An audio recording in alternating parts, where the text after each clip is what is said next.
मन्त्रीज्यूलाई भन्न चाहन्छु, तपाईँ गृहमन्त्री हो कि कन्टेन्ट क्रिएटर हो?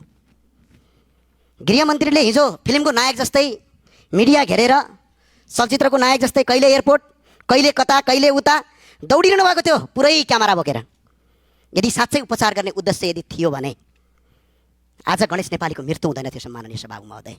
आज उनको जीवन बाँच्ने थियो। हामीलाई क्यामेरामा गृहमन्त्री कहाँ हिँड्यो, आज गृहमन्त्रीले युट्युबहरू कति चलायो, आज युट्युबमा कन्टेन्ट कति क्रिएटर गर्यो, त्यो महत्त्वपूर्ण कुरा होइन। महत्त्वपूर्ण कुरा गृहमन्त्रीको आदेशबाट जनताको जीवन बाँच्यो कि बाँचेन भन्ने कुरा हो। आज सुविधा सम्पन्न अस्पतालमा बेलैमा उपचार गरिदिएको भए, एयर एम्बुलेन्सहरू पुर्याइदिएको भए, त्यो एयरपोर्टमा दौडिनेको सट्टा एउटा प्लेन मात्र एयरपोर्टमा पठाएर दिल्ली जान कति लाग्छ? 2 घन्टा सम्माननीय सभामुख महोदय। आज ऊ मान्छे गणेश नेपालीको जीवन बाँच्थ्यो। तर के भयो?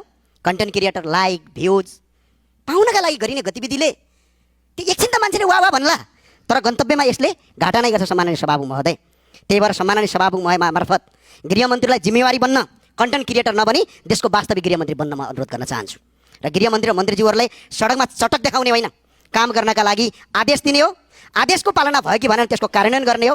हिजो सडकमा प्रदर्शन गर्नुभन्दा गणेश नेपाललाई राति नै हेलिकप्टर मार्फत उद्धार गरी नेपाल वायुसेना निगमको जहाजबाट यमुनाबाट दिल्ली पुर्याइदिएको भए यो अवस्था हुँदैन थियो सम्माननीय सभामुख महोदय।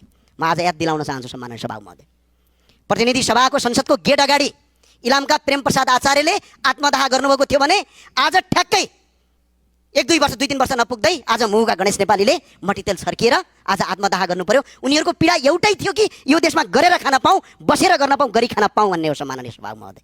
तर सरकार फेरियो, कुर्सी फेरिए, तर जनताको पीडा फेरिएन।